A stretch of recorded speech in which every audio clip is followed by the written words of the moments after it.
Hey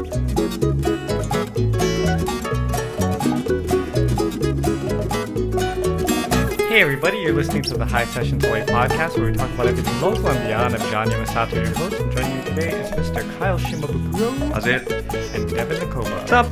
Before we begin, let me remind our listeners all the ways they can stay in touch with the show. There is Facebook, Instagram, and Twitter, all at Hisessions. You can go to SoundCloud, YouTube, and Apple Podcasts to listen to the podcast. And finally, you can email us at hisessions@yahoo.com.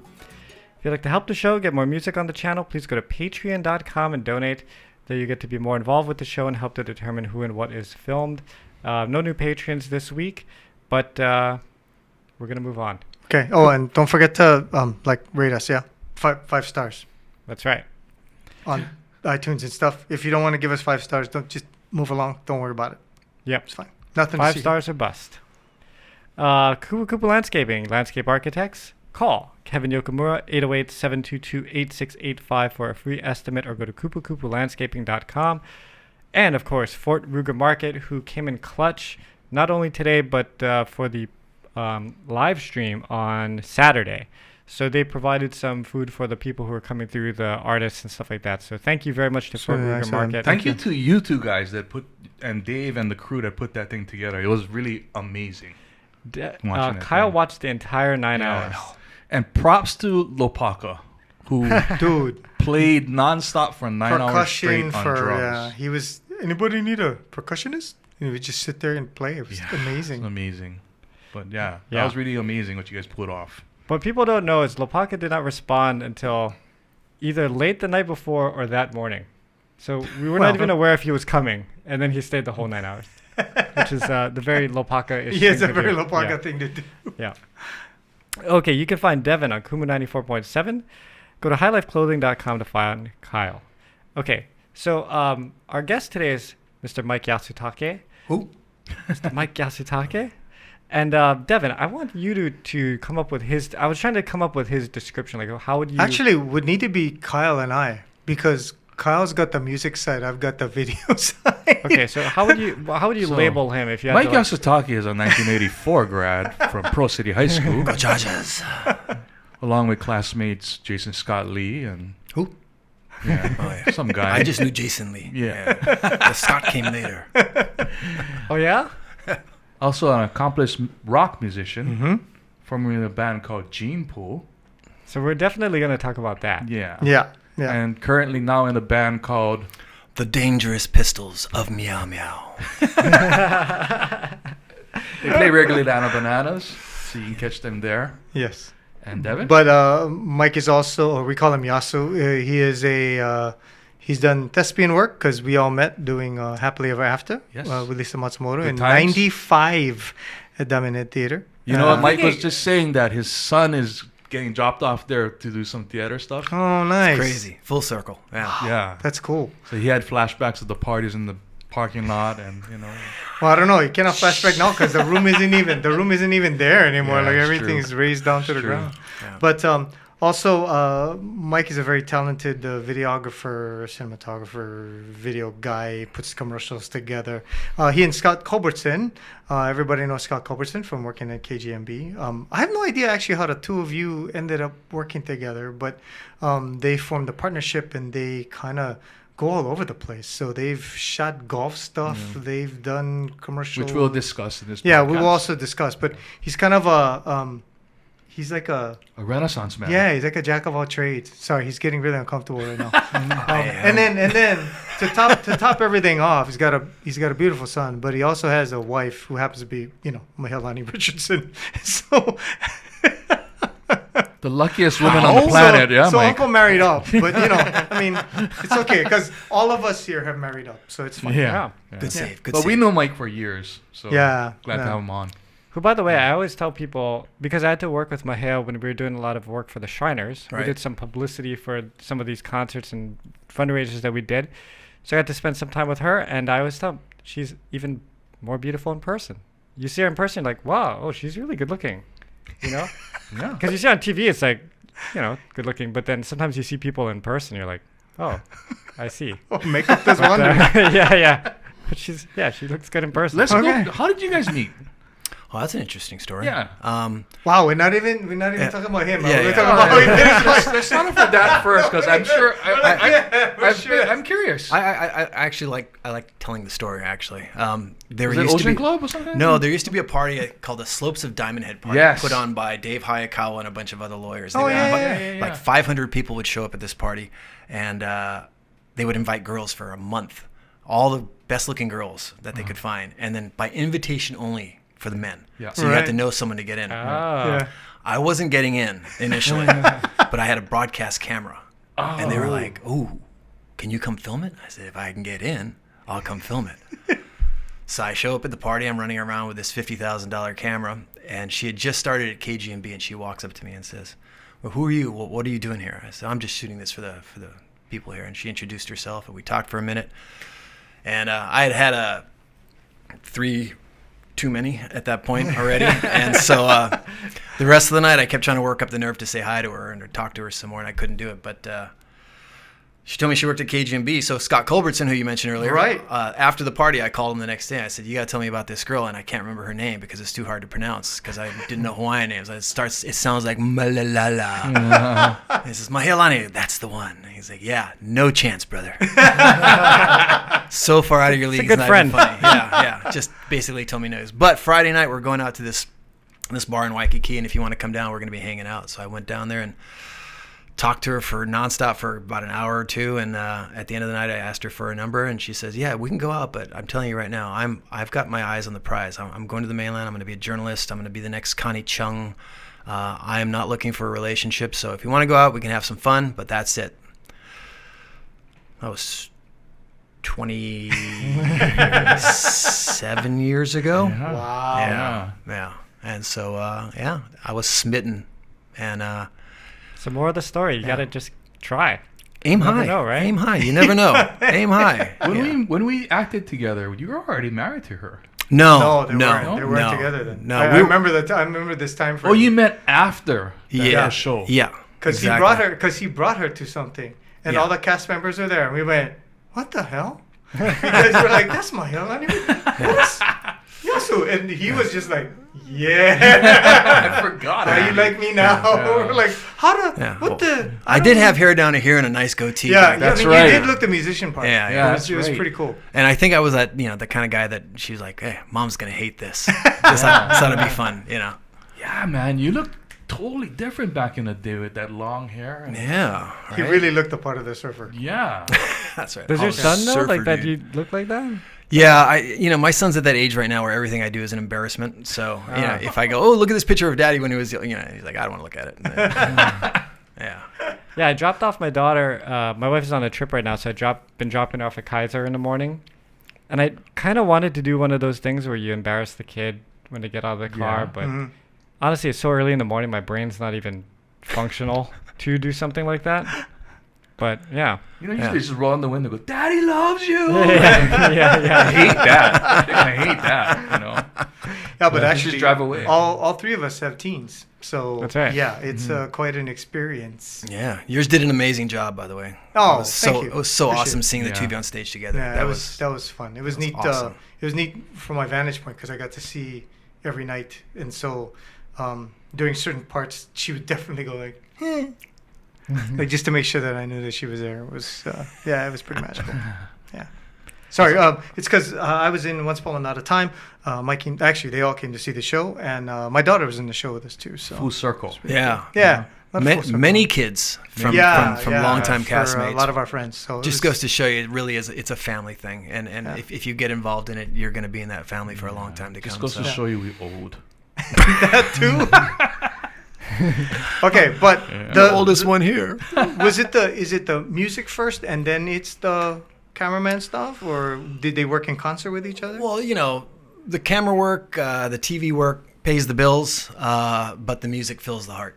So I think my wife knows on weekends when I go, I'm going to go play music. I may as well say I'm going to go to therapy because if I don't play music after a while, I get a little grumpy. And hard to What be with. instrument do you play? I'm actually the singer in the band, but I Oh. play some rhythm guitar. Okay. And I mean, we got that in common, you know, the Hoppa guys that play guitar in OK bands, right? That's right. And no, I the kind of guitar I play, it's we just call it icing on top. So I have two other amazing guitarists in the band. They play all the great stuff, and I just add a little bit of extra just to kind of fill out the sound. But that was in high school you played music? I did not pick up music until after I started learning guitar in college, self-taught, and it wasn't until I had a roommate that was a bass player that started Gene Pool that I played a little bit of drums. But when we started that band, we started with Renee Nakanishi. She was a singer? She was the singer of the band. No way! Are you serious? Yeah, and she quit after maybe 3 or 4 months. Oh, I think she didn't want to be up on stage or whatever, and I was like, "Give me a microphone." I got this. I have no problem getting on stage and singing and playing music or extemporaneously talking. I got to tell you, I'm actually nervous right now because I've never been interviewed for anything in my life. Oh no, this is not an interview. This is talking stuff. Except when the police officers show up and go, "I'd like to ask you a few questions." But I've gotten used to that too. But no. He's got a good lawyer. By any chance, do you know a news cameraman guy named Greg? Lau, yeah. Oh yeah, he's a musician too. Everybody He's a knows drummer. Greg.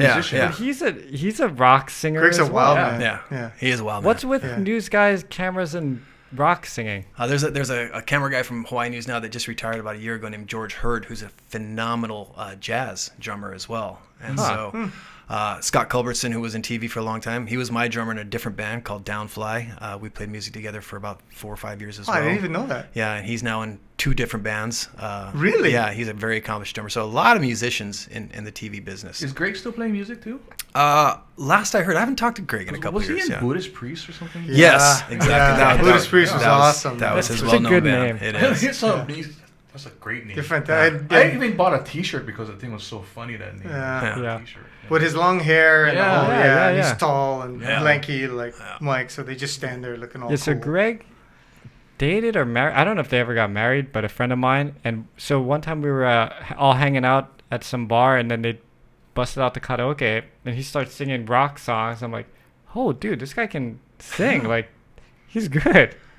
And it's funny because in the bands that I've seen him in, he just plays bass. I mean, he screams the lyrics to songs and does some backup stuff, but I haven't heard him do lead. I'm sure he can. You guys ever got together and just jam? No, cameramen? No, but I'm the cameraman. I'm trying to put something together right now with a bunch of TV people. We've been emailing each other back and forth. Oh, cool. Yeah, an engineer, a technical director, and a audio guy. So, and they're all super accomplished musicians as well. Yeah. And we've been trying for a long time to get together. So we'll put something together soon. Yeah. Well, okay, so you're from Kyle and Devon's generation, we'll say.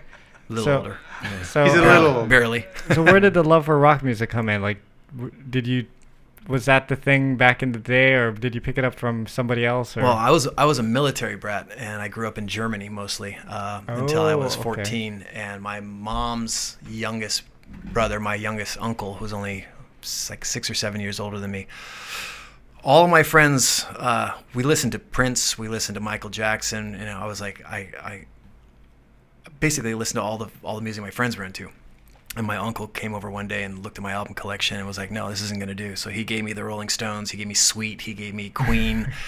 Wow. He just turned me on to all that stuff. And it was like, I immediately had a real visceral reaction to, like, dance music was one thing, but this stuff actually spoke to me. Mm-hmm. And so once I got to high school, it was just, I went through all the phases: punk rock, new, not new age. What do you call it? New wave. New wave. Thank you. See, the mind. No, goes. it's okay. Yeah. It's the okay. kids of today will not know what the 80s kids went through with the What do you mean? with the hair and the looks and the Oh yeah. And the different styles of music that we kind of just grew up with. Every year something changed. It really did. Yeah. And then it morphed into grunge and Yeah. and prog rock and everything else. So it's like I've loved all of it for the most part. Yeah.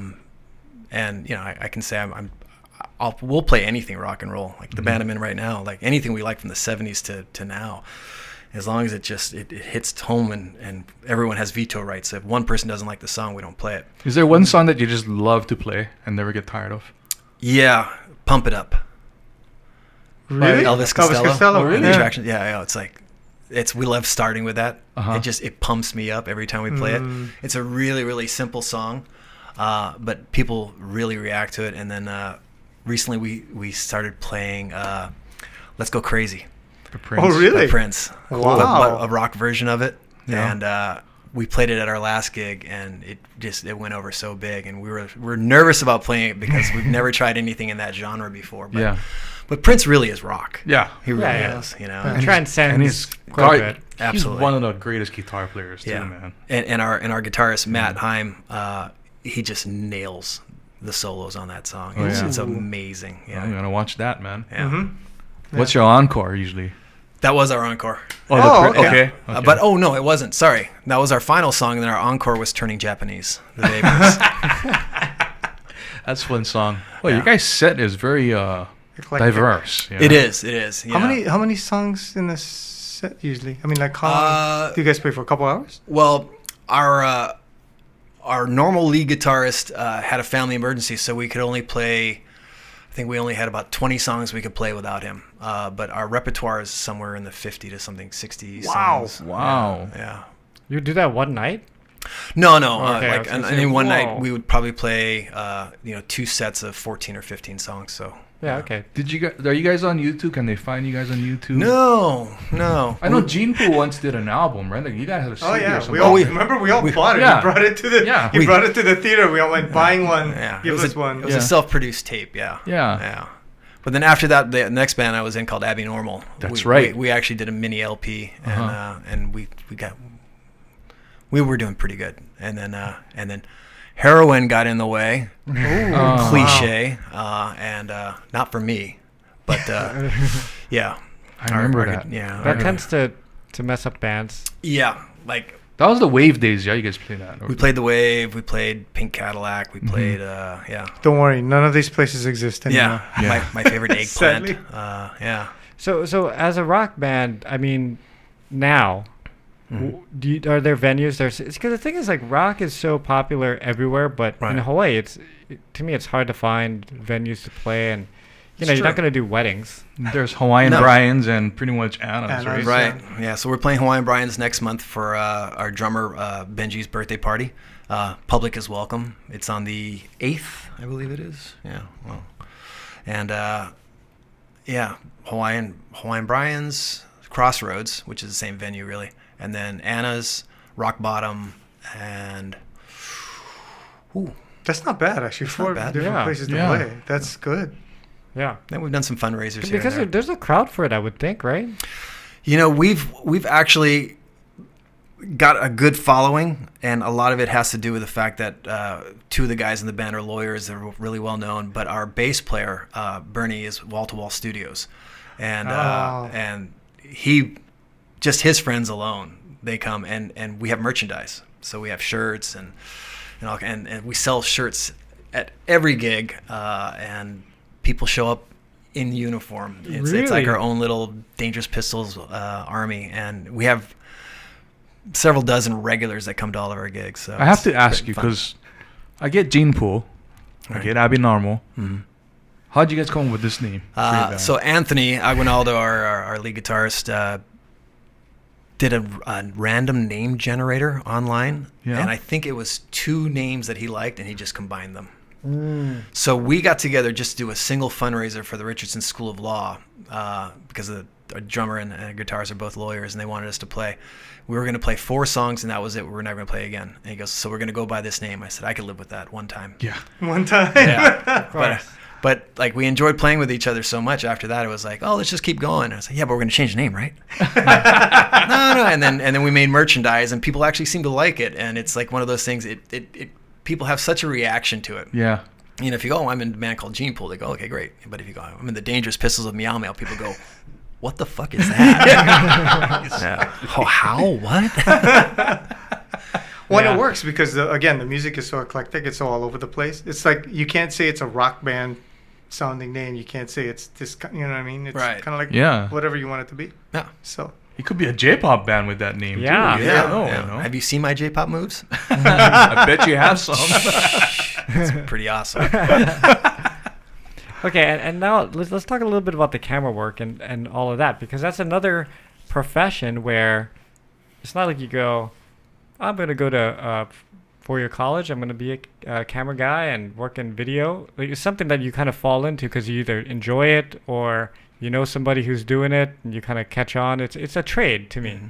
And the early days was that big camera. Exactly. And you were starting before the age of digital and all that stuff. So how did you fall into that profession? I actually didn't fall into it so much. I went to college to study journalism at the university. Well, I started at the University of Hawaii, and I decided to transfer to Oregon just to get away from here. But I studied journalism, and I had a journalism professor who, some of my first writing things, he said, "You're very creative. Have you ever tried a screenwriting class or film class?" And I had no clue, and I ended up taking one the next quarter, and it was immediate, like, oh, this journalism maybe, but this whole creativity, because I'd done photography as a hobby, but telling stories with video, like, it immediately hit that this was easier for me because I could create visuals to go along with it, because my writing wasn't so strong. I couldn't write something that people could visualize better than I could shoot it. So I knew I wanted to be a cinematographer, and I learned how to edit along the way. And I graduated from college, and I came back home, and I immediately went down to the union, IATSE, and I said, "I'm an aspiring filmmaker. I'd like in." And they went, "Huh, bro, who you know? You know anybody?" And I was like, "I know nobody." And so I called every week for a year and said, "If you got anything. I said, if I persevere, I'm going to get in." In the meantime, I got a job at K5. Okay. Not even in production. I was what's called a master control operator. I stuffed tapes in for commercials and shows, and it just, the automated system that you would have to run to keep the station going. And along the way, I met the station editor and the station main studio guy, and these are guys that are still friends of mine today. And they took me under the wing and they said, "Here's how you do video." I knew how to do film, and they showed me how to light for video, and they showed me how to end. And so I just started doing that, and then I caught the eye of our production manager, and then I started working on some programs, and I worked on John Nolan's. I don't know if you guys remember John Nolan. He passed away a couple of years ago, but he had a sports show on K5, Sports Talk with John Nolan, and his producer was Scott Culbertson. Keep coming back to Scott Culbertson. Yeah. And I know, Scott. Are you trying to get on the show? What's going on? You should have Scott. Scott's super interesting. I'd be interested. He's got amazing stories. He's got some cool stories. Give him a call, Devon. Yeah.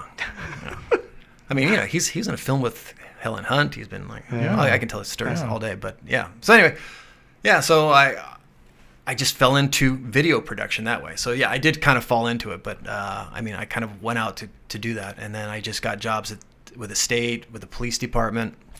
And cut my teeth doing that work, doing crime prevention videos and police training videos, and met a lot of people along the way. And then Scott and I kept in touch. And then when I was at the police department, we had an opportunity to do, I'm going to come back to Rene Nakanishi again, whose uncle ran the Hawaii Winter Baseball League, and was looking for someone to do a weekly show. Oh. So I called Scott and I said, "Hey, you know baseball more than anyone I know," but he was at KGB at the time. I said, "You want to do a baseball show?" And he goes, "Well, I'm working, but I'm going into a meeting right now. Hang on." He calls me back an hour later. He goes, "I just got fired. Let's do a baseball show." Jeez. Oh my gosh! Wow. Like it was meant to be. Yeah. So we did that show. We won an Emmy for it. We beat the San Francisco Giants. We beat the 49ers weekly show, and it just really launched us from, entry-level video production guys that were, he was just, at the time he was actually the sports director at KGMB, but it just took off, and then we started getting all this other work, and along the way we had a production company together. We owned a live mobile truck together. We were really good at being creative. We're really bad at running a business. So we had no business acumen. We had no, we went broke essentially trying to run video production in Hawaii. Well, it's expensive. We didn't know about insurance. We didn't know about health insurance and all that other stuff. And so, yeah. Well, what were you shooting on back then when you guys started? Was it ADATs or something? Or no. So tape, or? At the TV station, the first formats we shot on were 3/4-inch pneumatic. Okay. And then we eventually moved on to Betacam SP, still again tape. Tape. All tape, yeah. Yeah. And then nonlinear did not come along until for us, nonlinear editing, where you still had to digitize tape, came in the late 90s, early aughts. I have a tech question that you guys probably can answer, but I have no idea because I'm not a camera guy. But what is the difference with lighting for film versus video? Ooh, that's a good question. In the old days, film required a lot of light, but now they don't really use film, they use video. So almost all films now are shot on digital cameras. And those digital cameras are actually way more light sensitive than film used to be. And so nowadays, not much. Very little difference. Yeah. Well, I think, I don't know if this is a question you're asking also, Kyle, but, you know, like when you're doing like TV or news or documentary style, you know, you're trying to get the most light and clarity and stuff, right? But if you're doing storytelling or something, then light also helps paint your picture of what the story you're trying to tell. Right. The mood. Yeah, mood. Right. So you're setting up light based on mood, right? Versus just clarity, because you need to see what's happening. Right. Got it. Right. So I would say that's the two different ways. Yeah. Exactly. So we're not going to ask. Good answer. We're not going to ask Mike how we're looking right now. Then.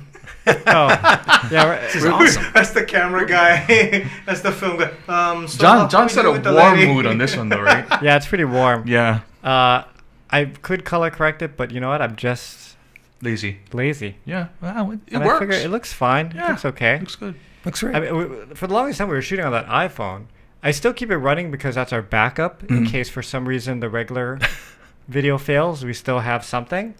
But Up until 2 shows ago, yeah. we were only using iPhone. Oh, wow. Yeah. shoot this. And it was part. only because he found that camera and he said, "Hey, look, I found this camera." Is that 300? It's 100. A 100. Okay. But no, but it we always had it. It's been here for years. It's just that in my brain I pieced together that we had all the equipment here to run it, but I just didn't think about it because the challenge was going to be, how do you have a camera that can run continuously shooting for an hour, right? Most of these SLRs, they shut off at 20, 30 minutes or something. I didn't want to have to get up in the middle and restart it. Anyway, that's... Anyway. Well, happy to help consult on anything if you need anything. So. After the show, we can talk to him all we want about that. You can tell us all the stuff that we're doing wrong right now. I wanted you to tell us a story of their most memorable filming. Like, good, bad, crazy, funny, whatever. Do you have one that sticks out in your mind all these years of filming things? His smile says a lot. I can tell a lot of stories.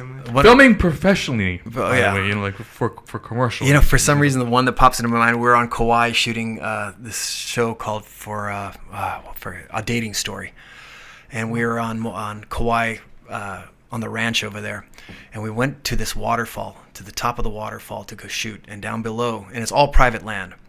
And the lady had said, we're going to traverse down and we're going to do a scene down at the bottom of the waterfall, but first we got to look over. And we look over the edge, and there are a couple in the throes of Oh, no. love making. Yes, oofing. And she was like, film you him. zoom? Film him. Oh, no way. So we shot a little bit. Then we walked down the rocks and made a lot of noise, and the lady says, you guys need to leave. And the guy gave a little attitude. She goes, oh, by the way, he filmed you guys on the rocks. And Nice. jumped in their canoes and took off. Wow. Huh. Yeah. That's like one time we did a wedding out at Lani Kahunua, and so we're musicians, so we're on the other side. But I guess when they went to go toward the beach for the ceremony, I guess there was a photographer there, and he was doing a photo shoot with a model who didn't have a top on, and they were like, "We're about to start a wedding, so you guys could just kind of scoot just down the beach a little bit." Yeah.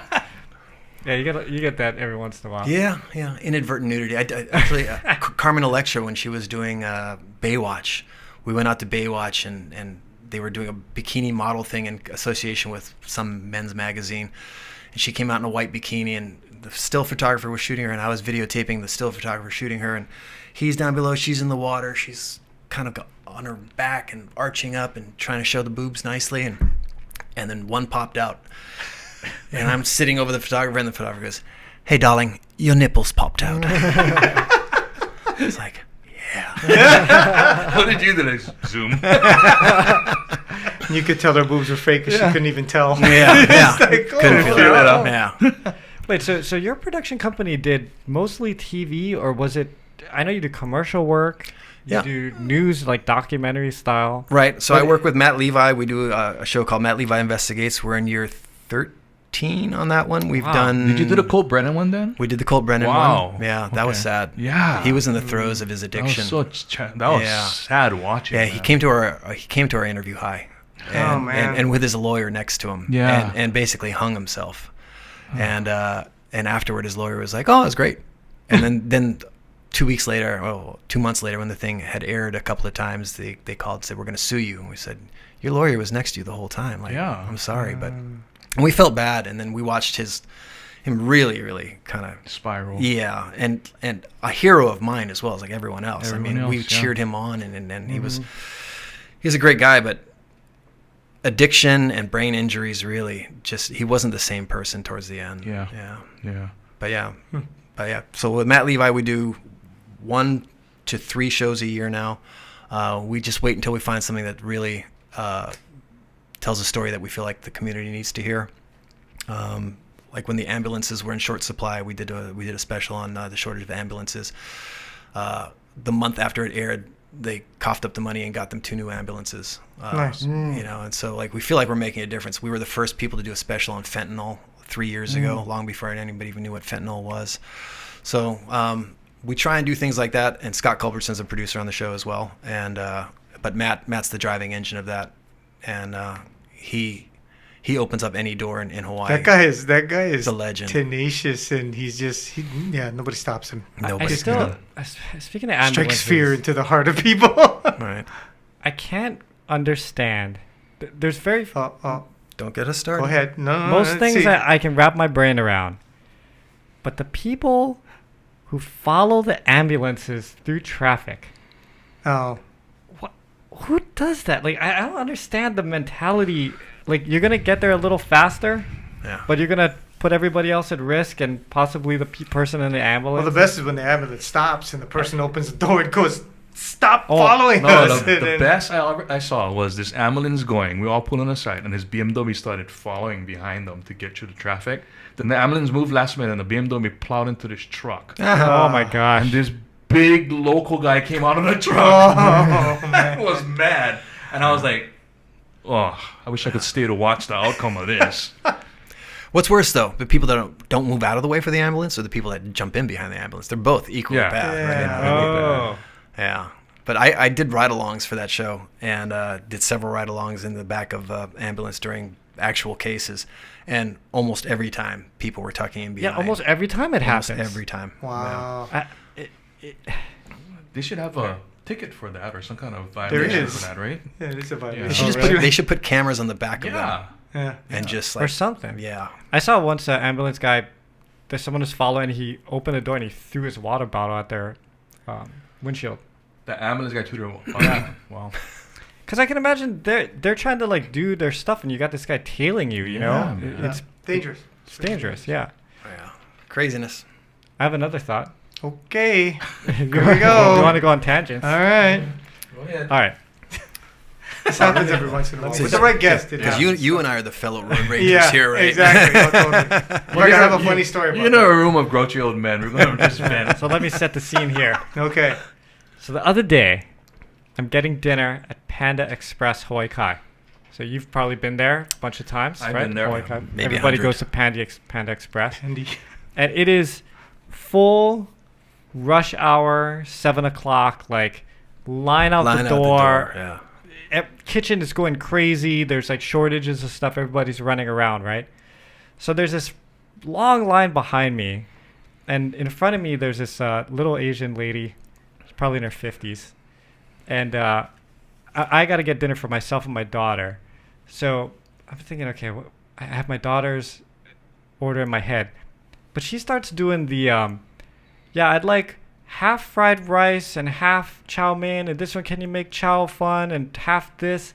And then she starts going, can you put she starts doing all her special orders and stuff like that. So I just go like, whatever my daughter ordered, I just did it twice. I figured that's the easiest. And the guy actually said to me, like, hey man, thanks for making this easy, you know? Because there's a line of people out the door, right? They're all waiting.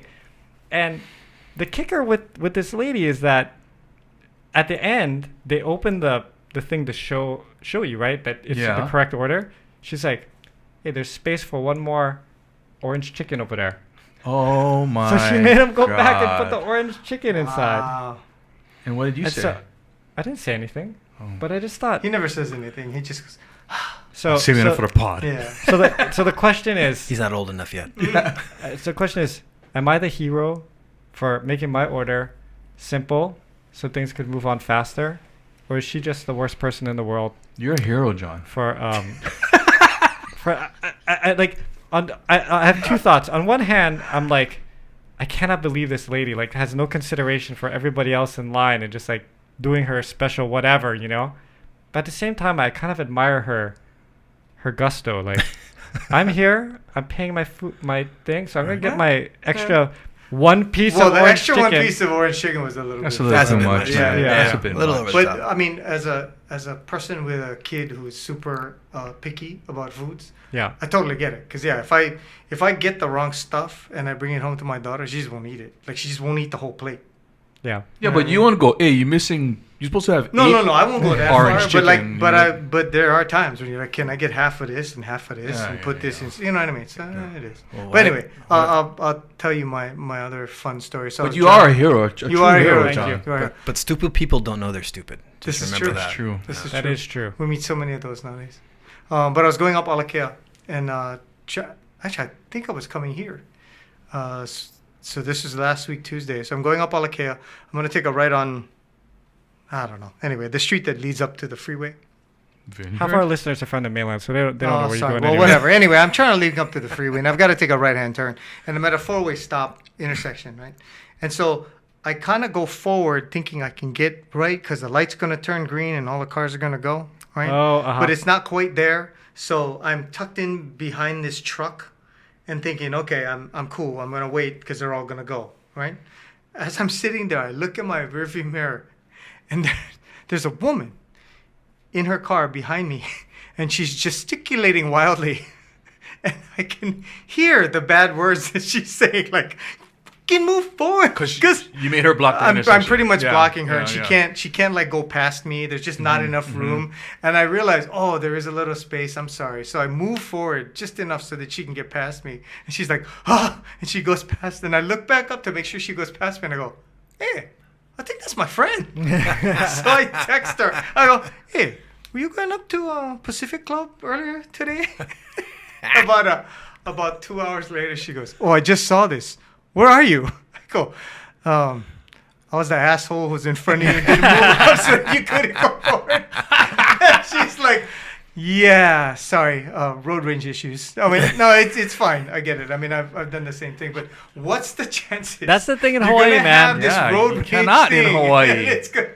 You're behind. But Yeah. that's why every time somebody texts me and I'm in traffic, I'm like, did I cut you off? I'm sorry. I go immediately to. But you know, every time there's something wrong, it's a road rage story for you. Because there's dumb people on the road. I know. It's sad to know that you go through this kind of trauma when you drive. Ah, the people that are in the left-hand lane, you're not supposed to be in the left-hand lane going 35 miles an hour. I'm just saying. I'm learning with teenage kids though. I'm trying to bite my lip more because Really? like when I go to drop off my son in the morning at New Valley Middle, like the kids in the car all because of what I've been saying in the carpool the last couple of years, they're like, "Look at that idiot! Doesn't pull all the way up. Look at that dummy! Look at that!" I'm like, that all came from me. Yeah, because they just think, well, Dad says that's stuff what like Dad that, says so all like, the it's fine, time, right? Like, no problem. You road rage in front of your kids. No, I don't think so. I use it as a teaching device for my daughter because my She daughter drives now, 'cause yeah. my daughter drives. So But she's probably seen you when road we're rage driving, before. when we're driving, I just go, hey, you see this guy? No drive like him, please, because you're gonna make people nuts. You know, the people that speed up behind you, Yeah. they get around you and then slow down, and you go, what are you doing? Yeah. Right? Or they no wave or stuff like that. I So honestly hate driving though. Oh, me too. Like, Hate it's like I gotta prepare myself. No. You know. You know, I work from home, so like it's like I don't have to come to town all the time. Me too. Yeah. I think from me and you, like, you know where, like, Hawaii Kai? Oh, yeah. My limit is like Hawaii Kai, Aina Port Lodge, Shopping Center. and Aina Shopping Center. Yeah. So I gotta go past that. I gotta like stretch out, prepare, eat. Oh my God. My wife would be like, "Let's go to Kahala Mall." Like, that's so far. It's 10 minutes. I go, that's too far. And if it's on the weekend, Kahala Mall, I'm Yeah. like, Oh no. I'm gonna look for parking. Oh, idiots in the parking lot. Oh. By the way, speaking of long drives, so last podcast I was talking about playing at the Lookout yes. at Waikai, and Yeah. we did that gig with Herb. Wait, the lookout or the lineup? The lineup. Dang it. in where? Eva Beach. Okay. It's where the wave standing pool. wave is. Yeah. Oh, The yeah, wave yeah, pool. yeah. That thing looks awesome. Let's go try. Yeah, well, I'm gonna play there again, and I want to take my daughter. I know it's a little bit It's kind of pricey. spendy. Really? Yeah. Yeah. But if you go at the right time, because toward the end, there were these two ladies that were doing it. But I think because you get like it's $100-something for 40 minutes Right. or something It's like that. $100 for 40 Yeah, minutes. Yeah, That's worse than Disneyland. something like that. But with I think it was like with 6, right? So 6 people go to, and Oh, is that- they all pay that much, and then it's not like you get 40 minutes by yourself. Like you go in with a group, you get on the wave. But the thing was that when toward the end, when I was on break, I was watching and it only had 2 women there. They were the only 2 at that time because the sun was kind of going down at that point. So they were just like non-stop going. Like, But did they catch on fast? Are One you would sure they go- weren't workers? Because my friend works there. Oh, I don't know. Maybe, But did you notice that they catch on fast, the beginners, or is there a there's a hard little bit of learning curve. There because, is, right? Yeah, because you don't stand on the board like you would a normal surfboard. Yeah. Because if the top tip goes down even just a little bit, Pro. You eat it's it. just gonna go straight into the water and you fall off. Yeah. So you got to kind of stand more on Wait, I the thought back. that happens when you surf too. The tip goes Yeah, down. yeah, but it's It's a different. I've seen professional surfers have a hard time getting. you have that to thing. you have to plant your back foot harder than you would on a regular surfboard. That's all. That's So interesting. you kind of like almost like looks like you pop in a wheelie on a skateboard or something like Okay. consistently. Yeah. And when you eat it, But- it's not. You don't just No, no, fall. You just It just It just sucks, sucks you over the yeah. top. It's all yeah, padded, it doesn't Yeah. that doesn't look doesn't look that bad. no looks like fun. My wife did a live shot at the one at what's the Wet and Wild, Yeah. like years ago when she was still doing the morning show at KITV. She did a live, so she put her in a rain slicker and everything. And the guy goes, "I'm gonna come up on the thing. I'm gonna spray you a little bit." Oh, brother gave her the works. Soaked, like just soaked, and he kept doing it over and over again. She was in the middle of a live, and then we're here at Wet and Wild. It was awesome. Does she come home and like complain about stuff or tell you, "Oh man, I had to interview this guy or I had to go to this place or"? I gotta tell you, my wife she's one mana wahine, man. She's amazing.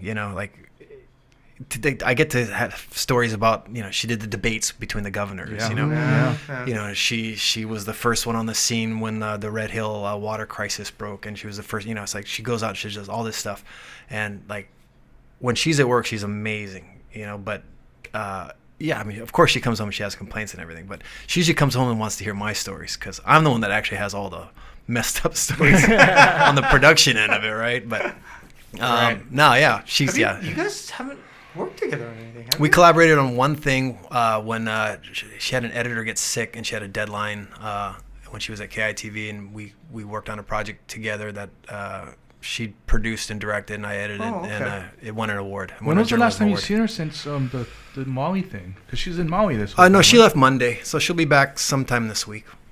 We're not sure yet. Yeah. Yeah, but she's. I talked to her before we came here, and she said there's really not much she can do. They don't want journalists to go into that into the bad areas, and she wants to respect that. And so she's doing what stories she can from Wailuku, but at a certain point they have enough boots on the ground to tell all those stories. So hopefully she comes home soon. Is there anything you guys learned that we can help out still yet? Or what is the best way to?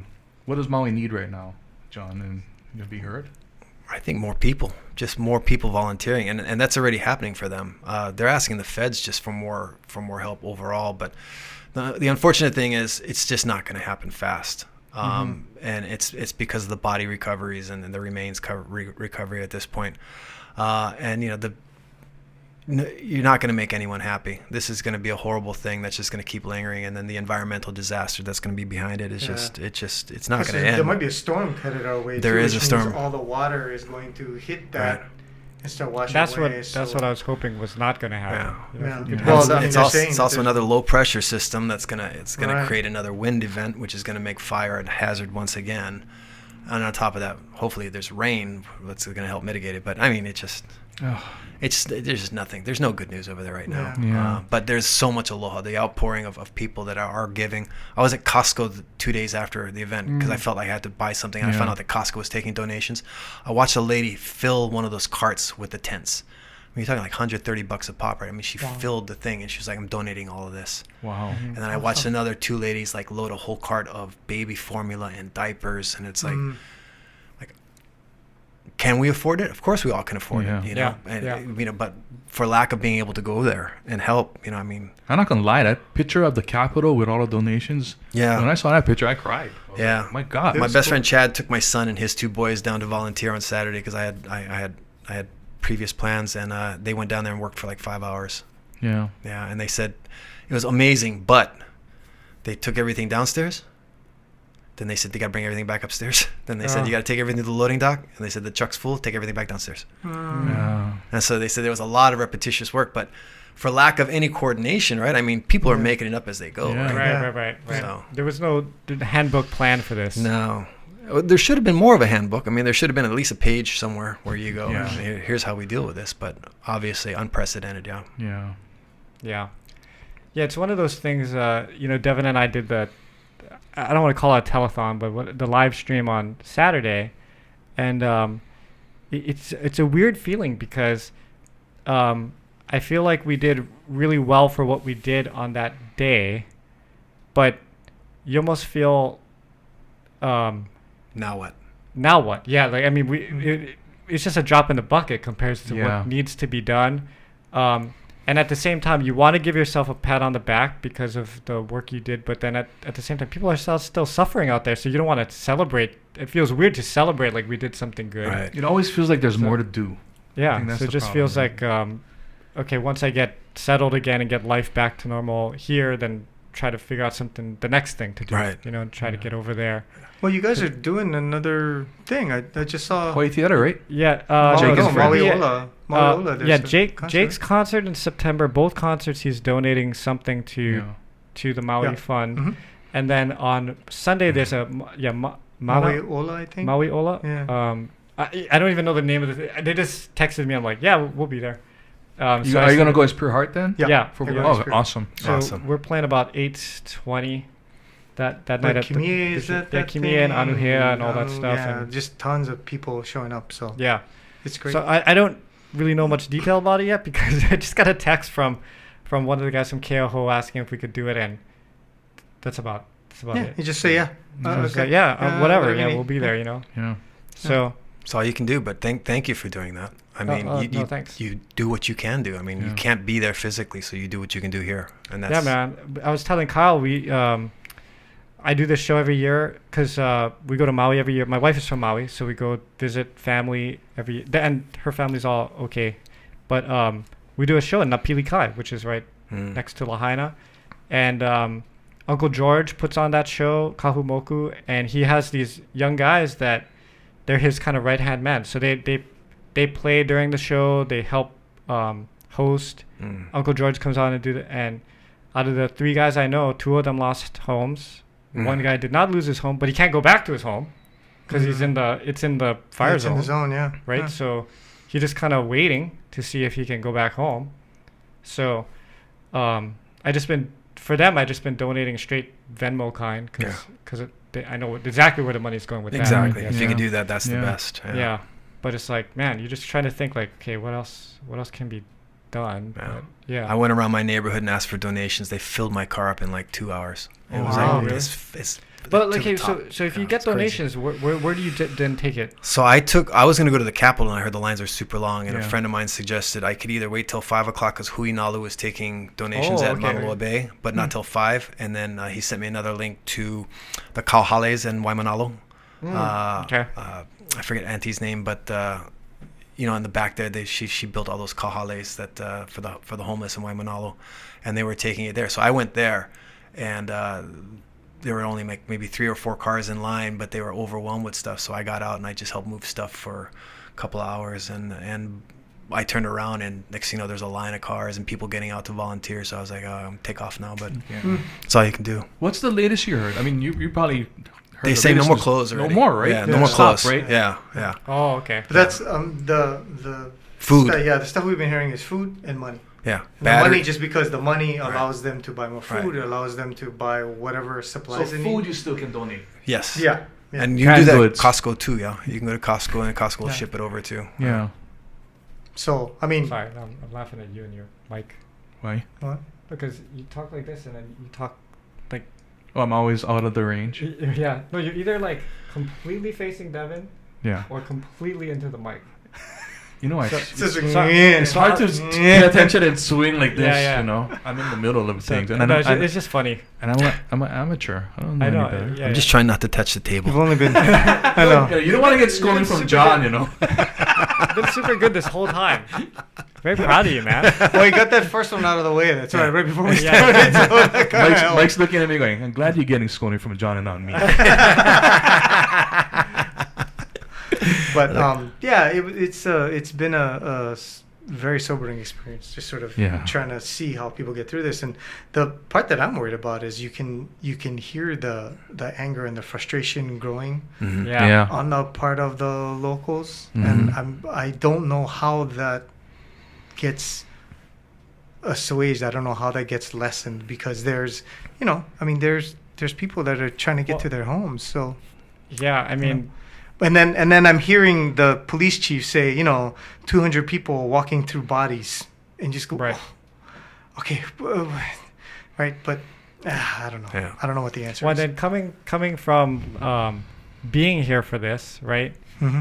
It's such a large event, and you kind of go on Twitter and or X now, and Instagram, and then you start to see some of these stories that don't quite make sense, and you're like, wow, I now I'm seeing this from the other perspective, because you kind of know, since you're here, you know a little bit more, but then Yeah, I seen the thing hit TMZ last night. Oh yeah. oh really? Yeah, and that's when I knew, like, oh my God, TMZ? everyone's jumping on this story now. You know. Mm. Yeah. Interesting. Yeah. Yeah. But yeah, hopefully, well, we all know it's a long road ahead of us, but we just gotta Keep giving what you can. yeah, and Yeah. don't give up. Like when we're sitting here next year, we're still gonna be talking about this. I'm Yeah. sure. Yeah. So Well, it's gonna. that's all we can do. This will be the rest of our generation, and our kids' generation are going to be dealing with this, the environmental cleanup and everything else, Yeah. and the rebuilding. For and sure. I'm sure Matt's going to do a story at some point in time, right? Or you guys are gonna... We've only done one Neighbor Island story before, so I don't know. But we'll see. Yeah. Mm. Yeah. I told my kids, I'm like, even before, like last Wednesday, before it was big news or anything, just when it first happened, we didn't even know any of the details. I was telling them, this is the biggest problem I've ever seen here, like ever. Yeah. And, and it's even worse than I even expected, So they're younger, so I don't think they know, but this is a gonna be a huge thing. But thank you to everybody who donated, who went to the Thank you. Hisessions live stream and stuff. Yeah. Give money, because there was a lot of people, man. Dude, there were so many people who donated, Yeah, it was and we'll never know the full amount, but just from the anecdotal, I feel like we did good. I mean, the audience really came through for us, Cool. And Devon, thank you, my friend, because you stayed the entire 9 hours, Yeah. and Wow. it really helped. I mean, because Dave and I came up with the idea on Wednesday night, right? On Thursday, it was clear we're going to do it. Then we only have till Saturday to pull it off, right? So you try to think of all the logistics, like parking, timing of the artist, the sound system, who's going to watch the chat to make sure that there's no trolls going on in there. Like there's all the food, bathrooms, and thank you to Ruger Market and all the other yeah people that provided food for you guys and stuff. Yeah, I mean, it was just a outpouring of support. Yeah. But whenever there's a thing like this, I'm always the one that's in contact with the artist initially. So there's a lot of questions that come during the events my way, and if I had to host as well, that I don't know if I would have been able to do. So the fact that Devon just stayed the entire time and just held the show, man. Well, your wife was also looking at me like, "You gonna make my husband do this too?" I was like, "No, stay." And I apologize that I really wanted to be there. I'm not a guy that usually has FOMO, but when I was watching at home, I had FOMO. And I really wanted to be there, and I know you guys needed help, but I was kind of exposed to COVID, so I didn't want to go down there. Yeah, the and last thing risk we needed was anybody, a That's so a good thank- thing. Thank you. Yeah. So, And then thank you also Guy Hagi, and also Guy. Nick yeah, Kong. Guy. Guy was fantastic, man. That Yeah. guy. The guy. But he just really set the tone, understood what was going on. It was great too, because being in the newsroom, right? He's been following all that stuff. Yeah. So it was great because he's the very one going, "Don't be stupid. Yeah, you know, yeah, like yeah, don't yeah, do yeah. stupid stuff. Just help out. Yeah, and he didn't know what he had an idea of what we were trying to do, but he showed up, He was just ready. right before we go, and I said, "This is the charities we're going to be donating to, and you're going to be hosting with Devon." And he's like, "Devon?" That's everybody's reaction for some reason. he I was don't like, know why. he was like, "Oh, okay," and then boom, just like that's why Devon. You guys actually work well together. Yeah, you guys. Yeah, it was are good great. fun. Yeah. It was good fun. It was weird to do it and not have food at the end. Yeah, it of was weird to see you not eating and stuff in I your know, face on I cheap know, eats with I know. him, but No, But no. it's okay. It's Yeah. the greatest thing behind the scenes. This is a behind the scenes story. Is one of our old sound guys, Vance, came just to show support, and for some reason he brought popsicles Yeah. for everybody. It was the weirdest It was thing. the weirdest. It was like Popsicles. 7:00 at night too, so we're like, what? Why do you? And it wasn't even like the vanilla kind. yeah, It was yeah. strawberry popsicles. And we all went, where the hell did you But- find that? but did you eat one? Well, of course I did. Don't complain. There you go. That's the funniest part. 'Cause I Yeah. was sitting with my You daughter. and never I'm think like, to bring it. I'm like, Yeah. hey, Vance brought popsicles, and we look over and Devon's over there eating the popsicle. And what worse, I started eating it, and I think Kimie was playing. And so I was like, oh no! So I'm trying to pound this popsicle I see him down. go. I see him on the camera because I'm watching the feed. He goes, popsicles? Who brings popsicles? And then after he gets off the camera, I'm like, guarantee eating a popsicle right now. I know this guy. Well, you gotta see what it tastes Was it like. the, I du- never was it seen know the this guy du- too double well. stick or single stick? No, single stick. Oh, all right. That's why I was single stick strawberry. I'm like, what? I So, mean, it but looked great. to It try. looked delicious. It was good. Plus, it was hot in the house with so many people in there. Yeah, Yeah. I don't know where half those people came from. I was like, Yeah. who's? People are sweating, yeah? Yeah. You need yeah, a it was- fan it in was there, hot. man. But it was, Yeah. it was a pretty amazing. Did you get the weather report from Guy before you started? We talked about it actually. No, my best guy story is I was in this golf tournament. The shoot, like everybody hits their own ball. I don't know, something round Scramble, yeah. Scrambles, Yeah, yeah, scramble, scramble yeah. tournament. And the day You before, can tell he plays a lot of golf. yeah, I don't play golf anymore. But the day before, I go to Roger Dunn Golf or something because I needed to buy something, and Guy was there. Hmm. I did something. Hey, Guy, how's it going? And then he's like, oh, hey, and I'm like, oh, I'm gonna be at that Ronald because I remember Guy hosts it sometimes. So I'm like, yeah, I'm going to that golf tournament tomorrow. Are you going? He's like, yeah, I'm going. I'm like, oh, good, I'll see you there. And he's like, the weather tomorrow is going to be a little bit. I'm like, oh, wow. He goes right He's on into brand. it. Yeah. He's on brand. He knows what's going on. Yeah. So yeah, it's going to be kind of breezy, I He's- mean, to ask you too. But speaking of- he's my cousin. really? Really? One day love we were it. talking. I'm like, I've always meant to ask you, Hoggy. I was like, you relate to Catherine Hoggy from Maya? He goes, that's my auntie. I go, that's my auntie too. Oh, Oh. Like what? So small world, the yeah. Hoggy side. So yeah, my auntie's husband is actually his dad's brother. So yeah, we kind of Oh, grew up with wow. the same auntie. Yeah, but like, just for years we didn't even know that. So yeah. oh, that's interesting. And then his wife Kim, it was one of my wife's mentors in the news business. So when she was Oh, coming yeah, up in the yeah, news, yeah, Kim sure. Kim was like, "Come here, young lady. I'm gonna teach you the ropes," kind of thing. So, That's Wow. awesome. yeah, Cool. love that So family. cool. Yeah, they're super nice. Yeah. Both of them. Yeah. I And the was kids gonna are ask great. you about the golf stuff because you've been filming. I worked with Mark Rolfing for 16 years on Golf Hawaii and Global Golf Adventures on NBC, and yeah, we got to see the world and got to meet all the great golfers, and yeah, it was a What was phenomenal it? experience. Was it just like you happened to run into him and he goes, "Hey, by the way, I'm gonna shoot He this thing." And he got my name and number through a production company in town, and I went out and did 2 shoots for him, and he said, "I like you. I want to keep you regular, so I'm going to book you for the rest of the year." And there was like whatever 13, 14, 15 shoots that year, including going to Maui, Kauai, Big Island. Wow. And I said, "Oh, I'm in." And so at the end of that first year, he goes, "I don't understand why I'm renting the gear from the production company and paying the production company for you. Why don't I just pay you directly?" I said, "Well, because you called them, it's their job." And he goes, "Well, why don't you own your own gear?" I said, I don't have $100,000. And he said, "Well, why don't you take out a loan?" I said, and I'd been bankrupt like a year and a half before that. My production Oh. company, I was in bankruptcy. oh wow. And not official bankruptcy, but I Yeah. was broke. Yeah. Yeah. And so he just said, "Well, what's it going to cost? I'll make it happen." And so Mark Rolfing basically told me, "I will buy you all your gear and I'll just rent me the gear for as long as we're doing the show. And then once that rental money is up, you never raise your price on me again." So he changed the arc of my professional life. Wow. Wow. And so that gear bought me my house. That gear, Damn. I went from being broke to having money. How's you your know. golf game now, though?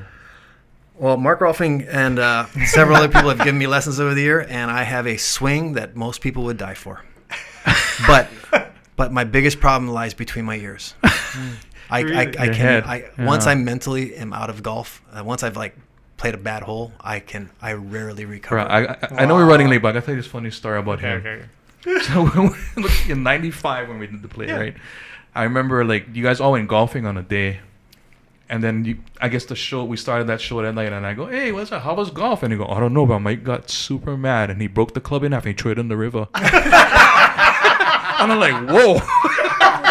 You remember that? Yeah. I was like, "Whoa! Oh, Mike must have had a hard day today." Yeah.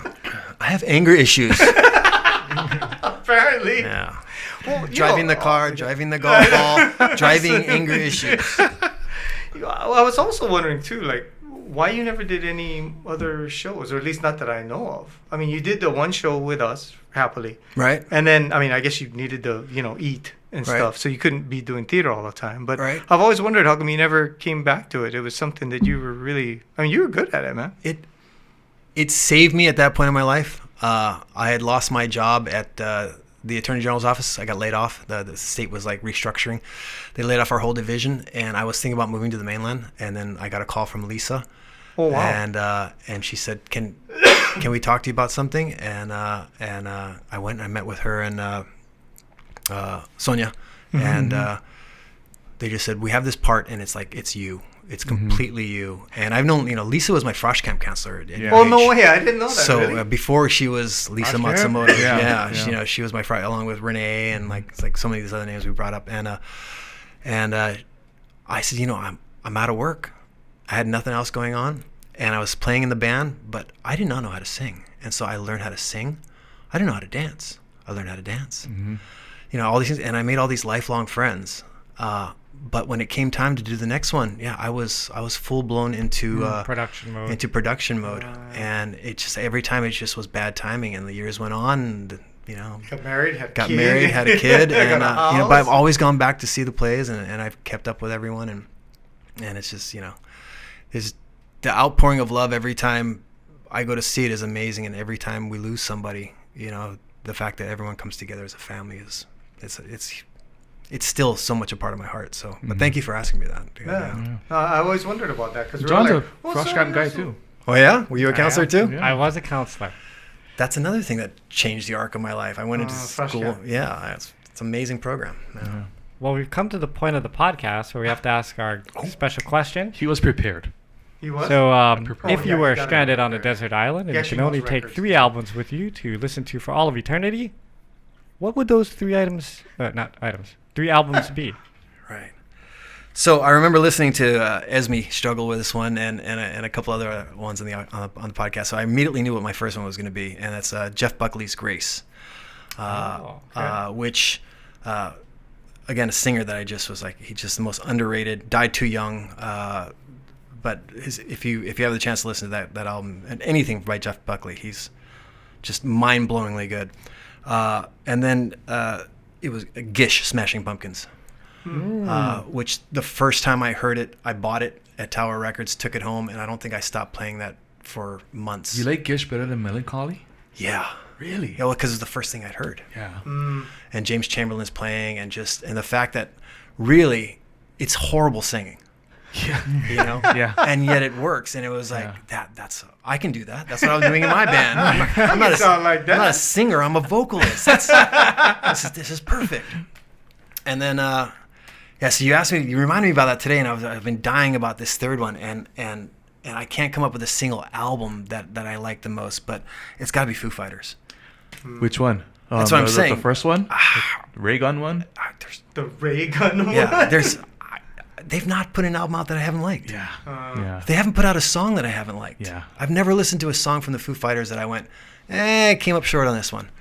No. They're all just beautifully written songs, and for me, so much of it is about the drums and the guitar, and the way he plays guitar is like the way he plays drums. Yeah, he even explained it. He explained it, on an interview. I right, was tripping yeah. out on that. Oh really? Yeah.